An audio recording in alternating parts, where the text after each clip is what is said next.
नल का दमयंती को त्यागना, दमयंती को संकटों से बचते हुए दिव्य ऋषियों के दर्शन और राजा सुबाहु के महल में निवास। बृहदश्वजी कहते हैं, युधिष्ठिर, उस समय राजा नल के शरीर पर वस्त्र नहीं था और तो क्या, धरती पर बिछाने के लिए एक चटाई भी नहीं थी। शरीर धूल से लथपथ हो रहा था, भूख प्यास की पीड़ा अलग ही थी। राजा नल जमीन पर ही सो गए। दमयंती के जीवन में भी कभी ऐसी परिस्थिति नहीं आई थी। वह सुकुमारी भी वहीं सो गई। दमयंती के सो जाने पर राजा नल की नींद टूटी। सच्ची बात तो यह थी कि वे दुख और शोक की अधिकता के कारण सुख की नींद सो भी नहीं सकते थे। आंख खुलने पर उनके सामने राज्य के छिन जाने, सगे संबंधियों के छूटने और पक्षियों के वस्त्र लेकर उड़ जाने के दृश्य एक-एक करके आने लगे। वे सोचने लगे कि दमयंती मुझ पर बड़ा प्रेम करती है, प्रेम के कारण ही वह इतना दुख भी भोग रही है। यदि मैं इसे छोड़कर चला जाऊंगा, तो यह अपने पिता के घर चली जाएगी। मेरे साथ तो इसे दुख ही दुख भोगना पड़ेगा। यदि मैं इसे छोड़कर चला जाऊं, तो संभव है कि इसे सुख भी मिल जाए। अंत में राजा नल ने यही निश्चय किया कि दमयंती को छोड़कर चले जाने में ही भला है। दमयंती सच्ची पतिव्रता है, कोई भी इसके सतीत्व को भंग नहीं कर सकता। इस प्रकार त्यागने का निश्चय करके और सतीत्व की ओर से निश्चिंत होकर राजा नल ने यह विचार किया कि मैं नंगा हूँ और दमयंती के शरीर पर भी केवल एक ही वस्त्र है। फिर भी इसके वस्त्रों में से आधा फाड़ लेना ही श्रेयस्कर है, परंतु फाड़ूं कैसे? शायद यह जग जाए। वे धर्मशाला में इधर-उधर घूमने लगे। उनकी दृष्टि एक बिना मयान की तलवार पर पड़ गई। राजा नल ने उसे उठा लिया और धीरे से दमयंती का आधा वस्त्र फाड़कर अपना शरीर ढक लिया। दमयंती नींद में थी। राजा नल उसे छोड़कर निकल पड़े। थोड़ी देर बाद जब उनका हृदय शांत हुआ, तब वे फिर धर्मशाला में लौट आए और दमयंती को देखकर रोने लगे। वे सोचने लगे कि अब तक मेरी प्राण प्रिया अंतःपुर के पर्दे में रहती थी, इसे कोई छू भी नहीं सकता था। आज यह अनाथ के समान आधा वस्त्र पहने धूल में सो रही है। यह मेरे बिना दुखी होकर वन में कैसे फिरेगी? प्रिय, तू धर्मात्मा है, इसलिए आदित्य, वसु, रुद्र, अश्विनी कुमार और पवन देवता तेरी रक्षा करें।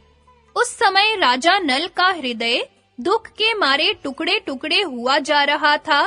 वे झूले की तरह बार-बार धर्मशाला से बाहर निकलते और फिर लौट आते।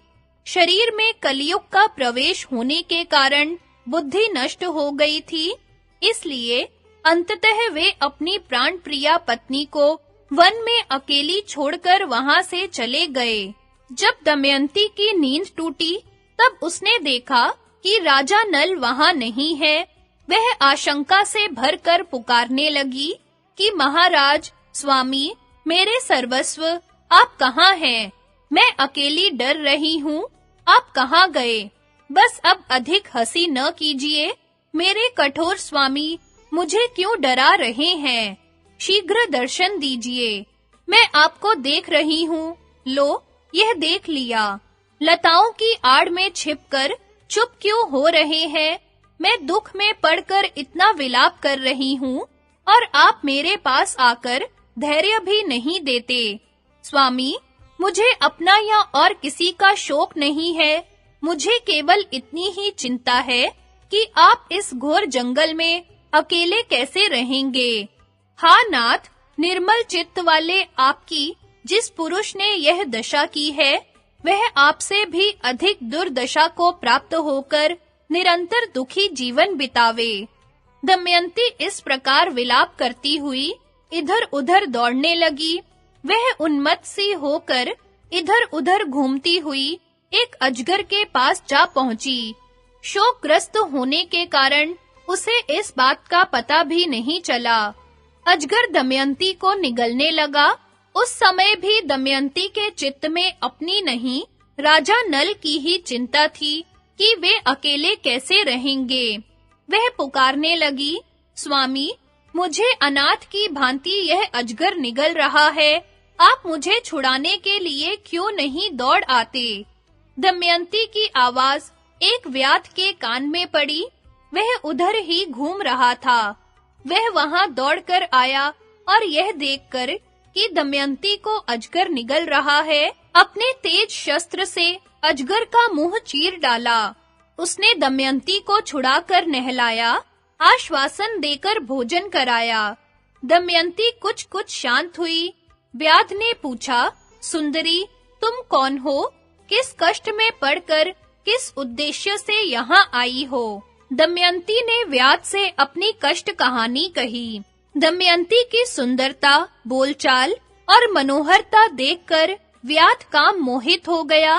वह मीठी-मीठी बातें करके दमयंती को अपने वश में करने की चेष्टा करने लगा। दमयंती दुरात्मा व्याध के मन के भाव को जानकर क्रोध के आवेश से प्रज्वलित हो गई। दमयंती ने व्याध के बलात्कार की चेष्टा को बहुत रोकना चाहा, परंतु जब वह किसी प्रकार न माना, तब उसने शाप दे दिया।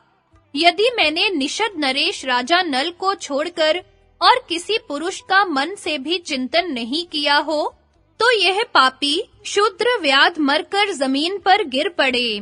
दमयंती के मुंह से ऐसी बात निकलते ही व्याध के प्राण पखेरु उड़ गए। वह जले हुए ठूंठ की तरह पृथ्वी पर गिर पड़ा। व्याध के मर जाने पर दमयंती राजा नल को ढूंढती हुई एक निर्जन और भयंकर वन में जा पहुंची। बहुत से पर्वत, नदी, नद, जंगल, हिंसक पशु, पक्षी, पिशाच आदि को देखती हुई और विरह के उन्माद में उनसे राजा नल का पता पूछती हुई वह उत्तर की ओर बढ़ने लगी। 3 दिन 3 रात बीत जाने के बाद दमयंती ने देखा कि सामने ही एक बड़ा सुंदर तपोवन है। उस आश्रम में वशिष्ठ, भृगु और अत्रि के समान मितभोजी, संयमी, पवित्र, जितेंद्रिय और तपस्वी ऋषि निवास कर रहे हैं। वे वृक्षों की छाल अथवा मृगछाला धारण किए हुए थे। दमयंती को कुछ धैर्य मिला। उसने आश्रम में जाकर बड़ी नम्रता के साथ तपस्वी ऋषियों को प्रणाम किया और हाथ जोड़कर खड़ी हो गई।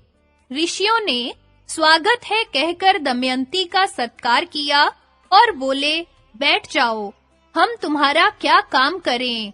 दमयंती ने भद्र महिला के समान पूछा, आपकी तपस्या, अग्नि, धर्म और पशु पक्षी तो सकुशल है ना?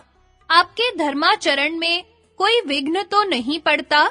ऋषियों ने कहा, कल्याणी, हम तो सब प्रकार से सकुशल हैं। तुम कौन हो? किस उद्देश्य से यहाँ आई हो? हमें बड़ा आश्चर्य हो रहा है। क्या तुम वन, पर्वत, नदी की अधिष्ठात्र देवता हो? दमयंती ने कहा, महात्माओं, मैं कोई देवी देवता नहीं, एक मनुष्य स्त्री हूँ। मैं विदर्भ नरेश राजा भीमक की पुत्री हूँ। बुद्धिमान, यशस्वी एवं वीर विजयी निषद नरेश महाराजा नल मेरे पति हैं। कपट द्यूत के विशेषज्ञ एवं दुरात्मा पुरुषों ने मेरे धर्मात्मा पति को जुआ खेलने के लिए उत्साहित करके उनका राज्य और धन ले लिया है। मैं उन्हीं की पत्नी दमयंती हूँ। संयोगवश वे मुझसे बिछुड़ गए हैं। मैं उन्हीं रणबांकुरे, शस्त्र विद्या कुशल एवं महात्मा पति देव को ढूंढने के लिए वन-वन भटक रही हूँ। मैं यदि उन्हें शीघ्र ही नहीं देख पाऊंगी तो जीवित नहीं रह सकूंगी। उनके बिना मेरा जीवन निष्फल है। वियोग के दुख को मैं कब तक सह सकूंगी?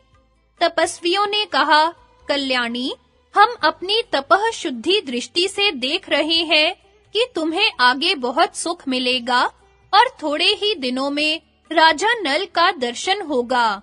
धर्मात्मा निषद नरेश थोड़े ही दिनों में समस्त दुखों से छूटकर संपत्तिशाली निषद देश पर राज्य करेंगे। उनके शत्रु भयभीत होंगे। मित्र सुखी होंगे और कुटुंबी उन्हें अपने बीच में पाकर आनंदित होंगे।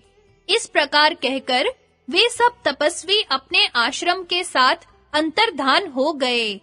यह आश्चर्य की घटना देखकर दमयंती विस्मित हो गई। वह सोचने लगी कि अहो, मैंने यह स्वप्न देखा है क्या? यह कैसी घटना हो गई? वे तपस्वी, आश्रम, पवित्र सलीला नदी, फल फूलों से लदे हरे भरे वृक्ष कहाँ गए? दमयंती फिर उदास हो गई, उसका मुख मुरझा गया। वहां से चलकर विलाप करती हुई दमयंती एक अशोक वृक्ष के पास पहुंची। उसकी आंखों से झरझर आंसू झर रहे थे। उसने अशोक वृक्ष से गदगद स्वर में कहा, शोक रहित अशोक, तू मेरा शोक मिटा दे। क्या कहीं तूने राजा नल को शोक रहित देखा है? अशोक, तू अपने शोक नाशक नाम को सार्थक कर। दमयंती ने अशोक की प्रदक्षिणा की और वह आगे बढ़ी।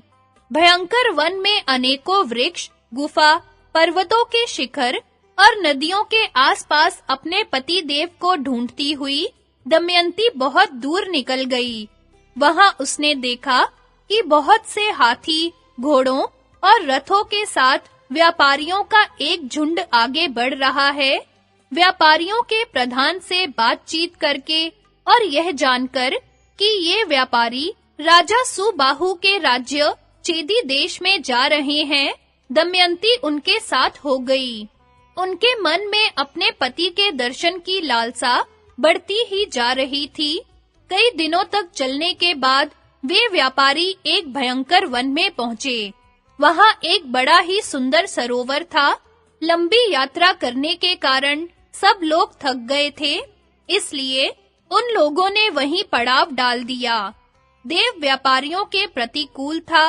रात के समय जंगली हाथी व्यापारियों के हाथियों पर टूट पड़े और उनकी भगदड़ में सब के सब व्यापारी नष्ट भ्रष्ट हो गए।